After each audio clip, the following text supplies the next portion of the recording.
ومن أحسن قولا ممن دعا إلى الله وعمل صالحا وقال إنني من المسلمين.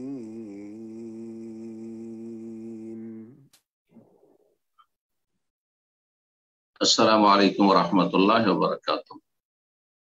إن الحمد لله نحمده ونستعينه ونستغفره ونعوذ بالله من شرور أنفسنا ومن سيئات أعمالنا من يهده الله فلا مضل له ومن يضلل فلا هادي له وأشهد أن لا إله إلا الله وحده لا شريك له وأشهد أن محمدا عبده ورسوله صلى الله تعالى عليه وعلى آله وصحبه وسلم تسليما كثيرا أما بعد সম্মানিত দিনী ভাতৃমণ্ডলী, আল্লাহ রাব্বুল আলামিনের প্রশংসা এবং প্রিয় রাসূল সাল্লাল্লাহু আলাইহি সাল্লামের উপর সালাত ও সালামের পর আজ রবিবার 27 জিলকাদা 1443 হিজরি মোতাবেক 26 জুন 2022 আমাদের ধারাবাহিক আলোচনা নাজাত প্রাপ্ত দলের আকীদা সম্পর্কে চলে আসছে দীর্ঘ সময় ধরে। আজকে পর্ব নম্বর 92। বিষয়বস্তু গুনাহ কত প্রকার ও কি কি।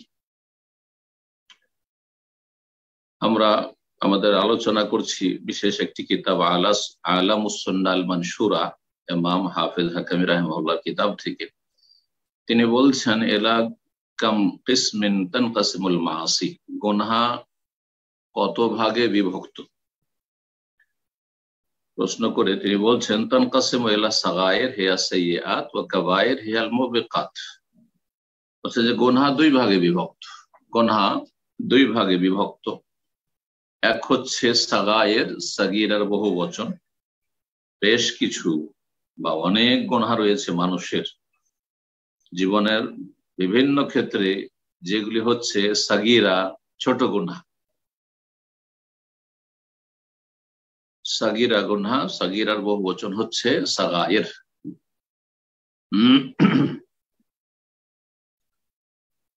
যেগুলোকে সাইয়্যাত বলা হয়, হিয়া সাইয়্যাত, সেগুলিকে কোরআন এবং হাদিসের ভাষায় বলা হয়েছে সাইয়্যাত। ইন তাজতানিবু কাবায়িরা মা তুনহাউনা আন নুকাফির আনকুম সাইয়্যাতিকুম। আল্লাহ রাব্বুল আলামিন আয়াতে বলছেন, তোমরা, প্রথম আয়াতে সূরা নিসা আয়াত নম্বর 31 এখানে নিয়ে এসেছেন, তোমরা যদি কাবিরা গুনাহ থেকে বেঁচে থাকো তাহলে তোমাদের সাইয়্যাত, ছোট সাগীরা গুনাহগুলিকে আমি মোচন করে দেব। তো সাইয়্যাত সাধারণত সাগীরা, ছোট গুনাহকে বলা হয়। তাহলে এক ধরনের গুনাহ রয়েছে যেগুলিকে সাগীরা বা তার বহু বচন সাগায়ের বলা হয়। দ্বিতীয় প্রকারের গুনাহ হচ্ছে কাবায়ের, বহু বচন, যার এক বচন হচ্ছে কাবীরা, আমরা কাবীরা গুনাহ বলে থাকি। লেখক বলছেন ওয়া কাবায়ের হিয়াল মুবিকাত, যেগুলি বড় গুনাহ সেগুলি হচ্ছে ধ্বংসাত্মক গুনাহ, যেগুলি মানুষকে ধ্বংস করে দেয়, মানুষের ইহকাল পরকালকে ধ্বংস করে। কখনো কখনো মানুষ কাবিরা গুনাহে লিপ্ত থাকে, ইহকালে হয়তো ক্ষতিগ্রস্ত নাও হতে পারে, কারণ আল্লাহ রাব্বুল আলামিন ছাড় দেন কিন্তু ছেড়ে দেন না। এতে অনেকে প্রতারিত হয় যে কই, আমি তো বহু পাপ করছি কিন্তু আমার তো কিছু হয় না। অথবা পাপীদেরকে দেখে অনেক অজ্ঞ মানুষরা, যাদের দিন সম্পর্কে জ্ঞান নেই, আর আল্লাহ রাব্বুল আলামিনের নীতিমালা হচ্ছে যে আল্লাহ দুনিয়াকে প্রতিদান জগৎ করেননি, দুনিয়া বদলা দেওয়ার জন্য না। দুনিয়া হচ্ছে দারুল আমাল, কর্মজগৎ, আর বদলার জগৎ হচ্ছে আখিরাত, মরণের পর শুরু হয়।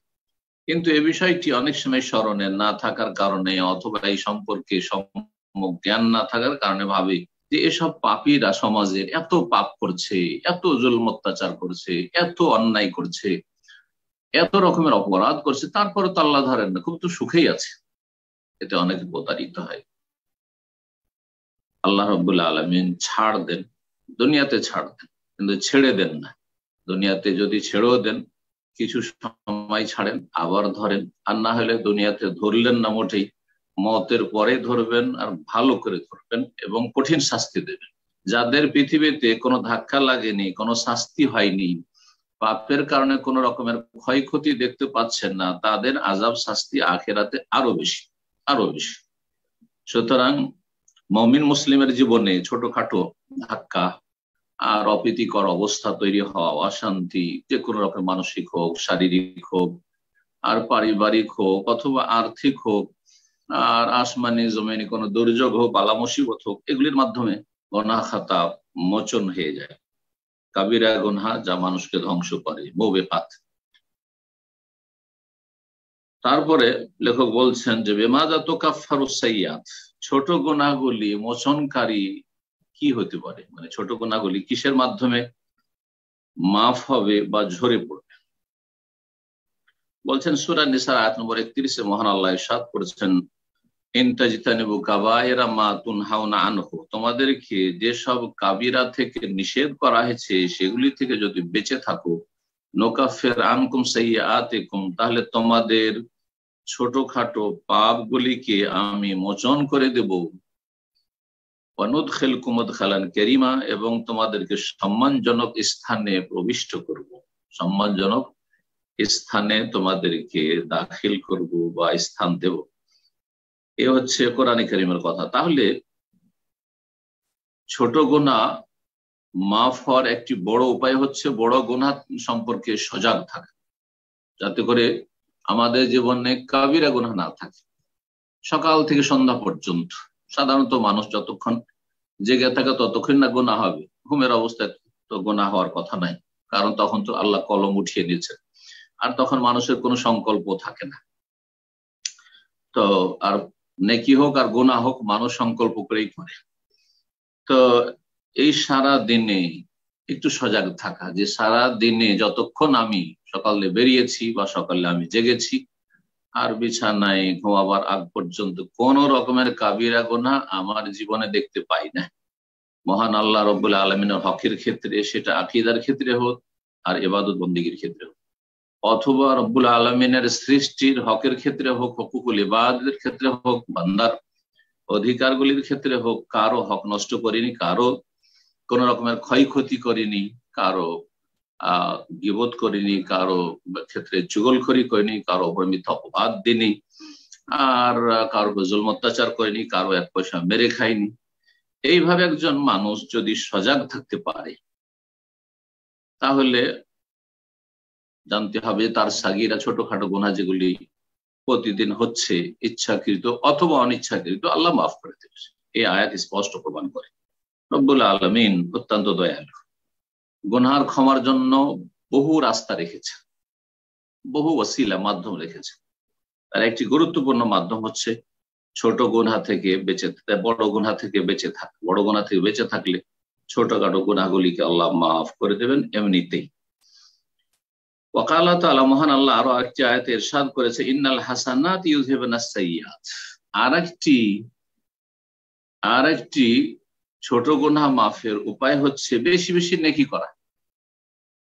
একটা হলো নেগেটিভ, যে আপনি কাবিরা গুনাহ থেকে বেঁচে থাকছেন, তাতে সাগীরা গুনাহ মাফ হয়ে যাবে। আর একটি হচ্ছে যে আপনি ফরজ, ওয়াজিব, সুন্নত, মুস্তাহাব বেশি বেশি নেক আমল করছেন।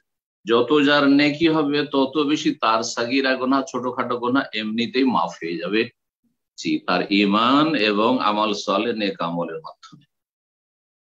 সূরা হুদ আয়াত নম্বর 114 আল্লাহ ইরশাদ করেছেন, ইন্নাল হাসানাত, নিশ্চয়ই নেকি সমূহ, বহুমুখী যে মানুষের জীবনে নেকি রয়েছে, আকীদার ক্ষেত্রে নেকি, ইবাদত বন্দেগীতে নেকি, আর তারপরে মাতা পিতার ক্ষেত্রে নেকি, ছেলে মেয়েদের ক্ষেত্রে, পরিবারের ক্ষেত্রে, স্বামীর স্ত্রীর ক্ষেত্রে, স্ত্রী স্বামীর ক্ষেত্রে, বিভিন্ন ক্ষেত্রে জনকল্যাণমূলক নেকি, বহুমুখী নেকি রয়েছে। যে কোনো নেকি কি করে, ইউযহিবুনাস সাইয়্যাত, ছোটখাটো গুনাহ, সাইয়্যা আগে বলেছি, সাইয়্যা হচ্ছে ছোট গুনাহ, ছোটখাটো সাগীরা গুনাহগুলিকে নিয়ে যায়, ধুয়ে মুছে সাফ করে নিশ্চিহ্ন করে দেয়।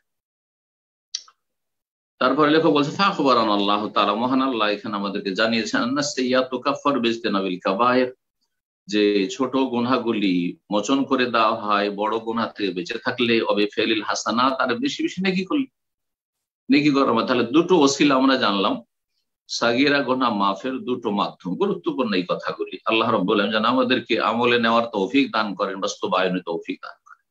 আল্লাহ যেন আমাদেরকে আখিরাত মুখী করে রাখেন সবসময়। ওয়াকাযালিকা জা ফিল হাদিস, এইরকমই একটি হাদিসে এসেছে রাসূলুল্লাহ সাল্লাল্লাহু আলাইহি ওয়াসাল্লাম বলেছেন তাতে তিনটি বিষয় রয়েছে।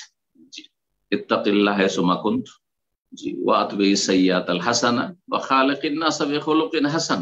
তো এখানে আজকে এই তিনটি বিষয়ের যে হাদিস, তার মধ্যে দ্বিতীয় যে বিষয়টি তার সম্পর্ক হচ্ছে আজকের বিষয়। ওয়া আতবি সাইয়্যাতাল হাসানা, গুনার পরে তোমরা নেকি করো। মানে সাগীরা গুনাহ তো হচ্ছে, ইচ্ছা করে হোক অনিচ্ছাকৃত সাগীরা ছোটখাটো গুনাহ হচ্ছে, চলতে ফিরতে উঠতে বসতে রাস্তাঘাটে। ওয়া আতবি সাইয়্যাতাল হাসানা, তুমি করো নেকি আল হাসান গুনার পরে, মানে গুনাহ যে হচ্ছে, ভুল হচ্ছে, এরপরে আতবা মানে কোনো কিছু পরে করা।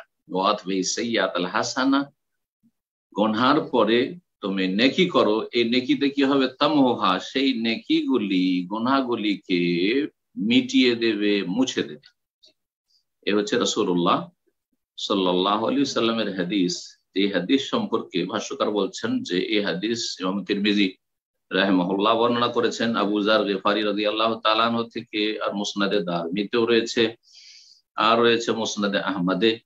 এছাড়া আবু যার রাদিয়াল্লাহু তাআলা আনহু ছাড়া আরেকজন সাহাবী মুআয বিন জাবাল রাদিয়াল্লাহু তাআলা আনহু থেকেও মুসনাদে আহমদে বর্ণিত হয়েছে। বলছেন এছাড়াও ছোট গুনাহ সাগীরা মাফের বিভিন্ন মাধ্যমগুলি বিভিন্ন হাদিসে বর্ণিত হয়েছে।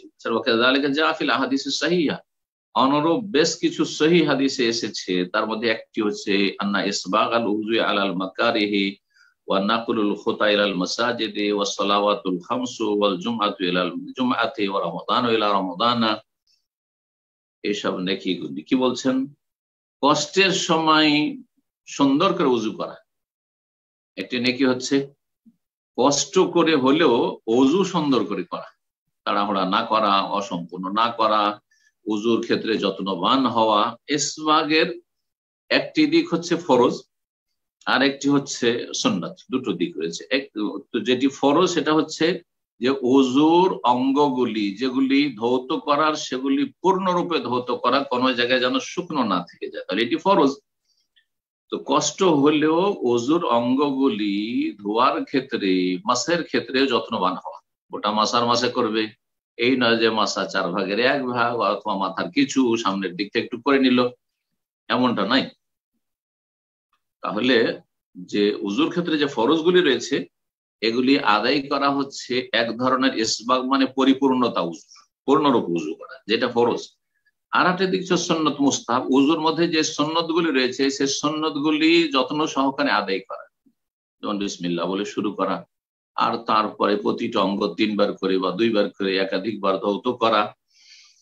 আর এইভাবে যেসব বিষয়গুলি উজুর ক্ষেত্রে সুন্নত রয়েছে, উজুর পরে যে দোয়াগুলি রয়েছে সেই দোয়াগুলি পাঠ করা। তো উজুর ক্ষেত্রে এই হচ্ছে দ্বিতীয় রকমের ইসবাগ, যেটি হচ্ছে সুন্নত বা মুস্তাহাব। তো কেউ যদি কষ্ট করে বা কষ্টের সময় পরিপূর্ণ উজু করে, কষ্টের সময় বলতে 2 রকম হতে পারে। একটি হচ্ছে শীতকালে প্রচন্ড ঠান্ডার সময় কনকনে ঠান্ডা পানি দিয়ে উজু করা, যেমন গরিব দেশের মানুষরা, আমরা ভারত বাংলাদেশে ওইসব দেশে ঠান্ডাতে পৌষ মাসে মাঘ মাসে শীতকালে প্রচন্ড ঠান্ডা, কনকনে পানি গরম করার কোনো ব্যবস্থা নেই, নলের ব্যবস্থা নেই, গ্রাম অঞ্চলে বসবাস করে, যেখানে বসবাস করুক না কেন এমন পরিস্থিতি বসবাস করে, ঠান্ডা কনকনে পানি দিয়ে উজু করে। এখানেও সৌদি আরবে যারা সফর করে বাই রোডে মক্কা মদিনা, সেই সব পেট্রোল পাম্পগুলিতে উজুখানায় শীতকালে, বিশেষ করে তায়েফের এলাকায় এক সময় দেখি সুবহানাল্লাহ উজু করতে গিয়ে তায়েফের এলাকা আল কাসিম রিয়াদ প্রচন্ড ঠান্ডা পড়ে। তো এইসব এলাকায় উজু করতে গিয়ে ফজরে এর সাথে মনে হচ্ছে এত কনকনে ঠান্ডা যে হাত মনে হচ্ছে যে কেটে পড়ে গেল, কিছু আছে কি না আছে অবশ হয়ে গেছে, এত কষ্ট করে উজু করা। এগুলি হচ্ছে গুনাহ মাফের উপায়। একটা হচ্ছে ঠান্ডা পানি দিয়ে ঠান্ডার সময় উজু করা, যেহেতু গরম পানির ব্যবস্থা নেই। আর আরেকটা হচ্ছে বর্তমান এই যে গ্রীষ্মকাল এখন চলছে, সৌদি আরব গরম দেশ, আরব দেশগুলি গরম দেশ, এত গরম সুবহানাল্লাহ, 40, 50, 60 ডিগ্রি পর্যন্ত চলে যাচ্ছে। তো তো এই প্রচন্ড গরমে জোহরের সময় আসরের সময় উজু করা, পানি হাতে মুখে নেওয়া যাচ্ছে না, এত গরম হয়ে আছে, আর পানি ঠান্ডা করার কোনো ব্যবস্থা নেই, গরম পানি দিয়ে কষ্ট করে জোহর আসরে উজু করা, এগুলি হচ্ছে গোনা মাফের মাধ্যম। একটি হয়ে গেল এখানে। আরে নাকলুল খোতা ইলাল মাসাজিদ, মসজিদ অনেকের দূরে, মসজিদে হেঁটে যেতে 5 মিনিট লাগে, 7 মিনিট 10 মিনিট লাগে। অনেকে ভারী মনে করে যে না মসজিদ আমার কাছাকাছি নেই, মসজিদ যেতে 5 মিনিট লাগবে, গরম তো, শীত তো, এই বৃষ্টি ইত্যাদি। তো মসজিদ যেতে যত ধাপ পড়বে, যত কদম হেঁটে যেতে হবে, তত বেশি নেকি। প্রতিটি কদমে একটি করে গুনাহ মাফ হবে, একটি মর্যাদা উঁচা হবে, আর এর মাধ্যমে এই গুনাহগুলি মাফ হচ্ছে।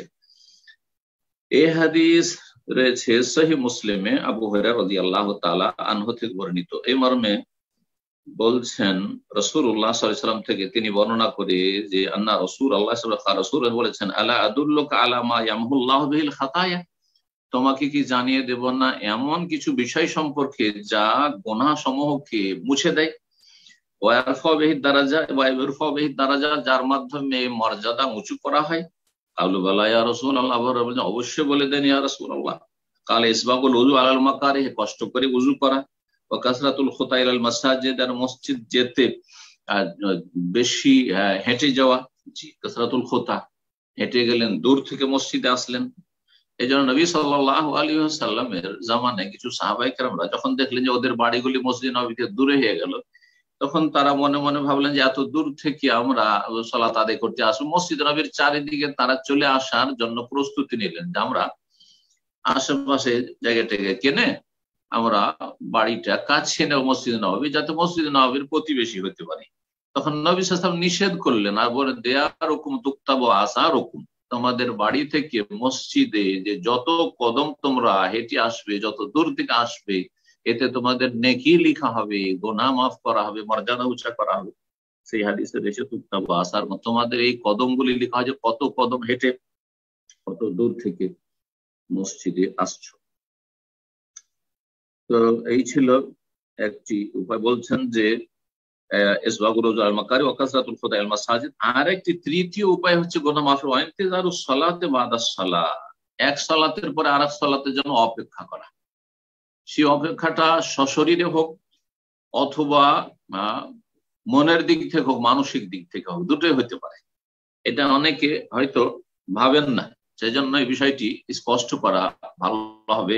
অনেকের বিষয়টা জানলে সেখানে সে নেকি পাবে, কারণ সেখানে তখন একটা সৎ নিয়ত রাখবে। ধরেন মসজিদে মাগরিবের সালাত আদায় করলেন, ভাবলেন যে 1-1.5 ঘন্টা আছে, আমি এশাটা পড়ে মসজিদ থেকে বেরোবো, সেখানে অপেক্ষা করতে লাগলে, এটা একটা অপেক্ষা, এক সালাতের পর আরেক সালাতের জন্য অপেক্ষা করা। আর একটা এর মধ্যে চলে আসছে, এরই অন্তর্ভুক্ত, সেটা হচ্ছে যে আজানের সাথে সাথে বা আজানের আগে মসজিদে প্রবেশ করলেন, আর পরে তাহিয়াতুল মসজিদ, তাহিয়াতুল ওযু যা পড়লেন, সুন্নাতুল আতবা, তারপরে অনেক সময় 20 মিনিট 25 মিনিট, এখানে সৌদি আরবে আমাদের আশেপাশে মসজিদ গুলোতে, যেখানে আরব মহল্লা, এইসব জায়গায় আধা ঘন্টা পরে ফজরের সালাত। একজন মানুষ যদি আধা ঘন্টা আগে মসজিদে হাজির হয় আজানের সাথে বা আজানের আগে, আর তারপরে আধা ঘন্টা অপেক্ষা করে, তো এগুলি হচ্ছে গুনাহ মাফের উপায়, এগুলোর মাধ্যমে গুনাহ মাফ হবে। সেটা এক ফরজের পরে আর এক ফরজের অপেক্ষা হোক, অথবা এক সুন্নত নফল সালাত পড়ে বসে আছে মসজিদে, কিসের জন্য? শুধু ফরজ সালাত আদায় করার জন্য বসে আছে, এটা হতে পারে। এটা তো হচ্ছে সশরীরে অপেক্ষা করা, যে মসজিদে অবস্থান করে অপেক্ষা করা, এটা তো সবাই বুঝছেন। কিন্তু আরেকটা হচ্ছে মানসিক দিক থেকে অপেক্ষা করা, সেটা হচ্ছে যে মসজিদ থেকে কার্যবশত আপনি বেরিয়ে আসলেন, জরুরি নয় যে মসজিদে বসে থাকতে হবে, জোর পড়ে চলে আসলেন, কিন্তু আসরের জন্য মানসিক দিক থেকে প্রস্তুত, যে কখন আজান হবে সজাগ হয়ে আছে, অ্যালার্ম লাগিয়ে রেখেছেন। এইরকমই আসর থেকে মাগরিব বেরিয়ে এসছেন, কাজকর্ম করছেন, কিন্তু মানসিক দিকে প্রস্তুত আছেন যে আজান হলে বা আজানের সময় হলে আমি একেবারে মসজিদে হাজির হয়ে যাব। এইরকমই এক সালাতের পর আর এক সালাতের জন্য মানসিক ভাবে প্রস্তুতি, এটাও এক ধরনের মানসিক ভাবে অপেক্ষা করা, এবং প্রস্তুত থাকে। যেমন নবী করিম সাল্লাল্লাহু আলাইহি সাল্লাম অপেক্ষা করতে থাকেন যে কখন সালাতের সময় হচ্ছে, কখন সালাতের সময় হচ্ছে। আর যখন দেখছেন যে কি ব্যাপার, বেলাল আজান দিচ্ছে না কেন, সময় কি হয়নি নাকি, বলতেন যে আরে না বেহা ইয়া বেলাল, সালাতের মাধ্যমে আমাদেরকে আরাম দাও, বেলাল তুমি আজান দাও, কি আজানের সময় হয়নি নাকি। সালাতে মানুষের মানসিক, শারীরিক, সার্বিক প্রশান্তি রয়েছে। আল্লাহ রাব্বুল আলামিন সালাতের মাধ্যমে যেন আমাদের চক্ষুকে শীতল করেন। যেমন রাসূলুল্লাহ সাল্লাল্লাহু আলাইহি ওয়াসাল্লাম জুইলাত কুররাতু আইনি ফিস সালাহ, আমার চক্ষু ঠান্ডা হয়, চক্ষু শীতল হয় সালাতে। নবী সাল্লাল্লাহু আলাইহি ওয়াসাল্লামের এটি হচ্ছে আদর্শ। সুতরাং এই আদর্শ যেন আমাদের মধ্যে থাকে। এই জন্য আমি একটি কথা একাধিকবার বলেছি, আবার স্মরণ করাচ্ছি, সালাত আদায় করার সময় আমরা তাকাররুবের উদ্দেশ্য রাখবো, তাখাল্লুস নয়। আল্লাহর সান্নিধ্য লাভ, আল্লাহর কাছাকাছি হওয়ার জন্য। যখন আমরা এই নিয়ত করব যে আল্লাহর কাছাকাছি হওয়ার জন্য সালাত আদায় করছি, তখন আমাদের সালাতের কোয়ালিটি সুন্দর হবে। আর যখন তাখাল্লুস মানে তাড়াতাড়ি দায়িত্ব থেকে মুক্ত হওয়া, কি করে তাড়াতাড়ি এই সংখ্যাটি শেষ করব, 4 রাকাত ফরজ আছে কখন শেষ হবে, যত তাড়াতাড়ি সম্ভব, যত মানে সর্বনিম্ন সালাত আদায় করা, তাহলে তাতে কোনো রকমের খুশু হবে না। আর হইলেও সামান্যতম খুশু থাকবে, ওয়ালা ইয়াযকুরুনা আল্লাহ ইল্লা কালিলা। তখন এই সালাত তখন মুনাফিকদের সালাতের দিকে চলে যাবে। তো মুক্তির জন্য, জান ছাড়াবার জন্য যে তাড়াতাড়ি করে এই দায়িত্বটা পালন করে দিয়ে কাঁধে বোঝা আছে সালাতের, এমনটা যেন নামাজিদের না হয়। যারা মুসল্লি ভাই তাদেরকে বলছি, বেনামাজিদেরকে তো এইসব বলে লাভ নয়, বেনামাজিকে আগে নামাজি বানাইতে হবে। আর তারপরে নামাজি ভাইদের মধ্যে অধিকাংশ রয়েছেন যারা তাখাল্লুসের জন্য সালাত আদায় করছেন, তাকাররুবের জন্য না।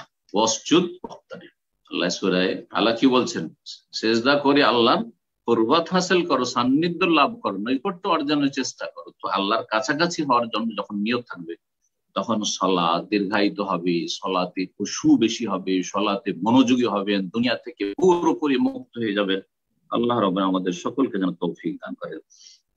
এই ছিল গুনাহ মাফের 3টি উপায়, যা সহিহ মুসলিমে রয়েছে, তিরমিজিতে রয়েছে, সুনান নাসাইতে রয়েছে, ইবনে মাজাতেও রয়েছে।